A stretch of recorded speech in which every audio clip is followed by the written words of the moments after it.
खबर दें, deputy speaker कौमी असम्बली कासिम सूरी अपने ओहदे से मुस्ताफी हो गए हैं। इस्तीफा सेक्रेटरी कौमी असम्बली के दफ्तर को मौसूल हो गया है। कासिम सूरी के इस्तीफे के बाद अब तहरीक अदम एतमाद पर वोटिंग की जरूरत नहीं होगी। नौ मुंतखब स्पीकर आज इंतखाब के बाद डिप्टी स्पीकर कासिम सूरी के इस्तीफे की मंजूरी का फैसला करेंगे। कौमी असम्बली ज़राए की जानिब से बताया जा रहा है डिप्टी स्पीकर कौमी असम्बली कासिम सूरी अपने ओहदे से मुस्ताफी हो गए हैं। इस्तीफा सेक्रेटरी कौमी असम्बली के दफ्तर को मौसूल हो गया है। कासिम सूरी के इस्तीफे के बाद अब तहरीक अदम एतमाद पर वोटिंग की ज़रूरत नहीं होगी। नौ मुंतखब स्पीकर आज इंतखाब के बाद डिप्टी स्पीकर कासिम सूरी के इस्तीफे की मंजूरी का फैसला करेंगे। तफसीलात जान लेते हैं सिद्दीक साजिद से। सिद्दीक, तहरीक अदम एतमाद की नौबत नहीं आई, इस्तीफा दे दिया कासिम सूरी ने?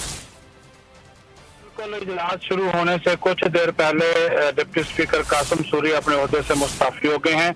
जो तर्जुमान है कौमी असम्बली के, उन्होंने इस बात की तस्दीक की है कि कासिम सूरी का जो इस्तीफा है कौमी असम्बली सेक्रेटेरिएट को मौसूल हो गया है, जिसमें उन्होंने कहा है कि वो अपने ओहदे से मुस्ताफी हो रहे हैं। उनके ओहदे से मुस्ताफी होने के बाद कौमी असम्बली के शोबा कानून साजी का कहना है कि अब जो तहरीक अदम एतमाद है उसके ऊपर वोटिंग की जरूरत नहीं होगी।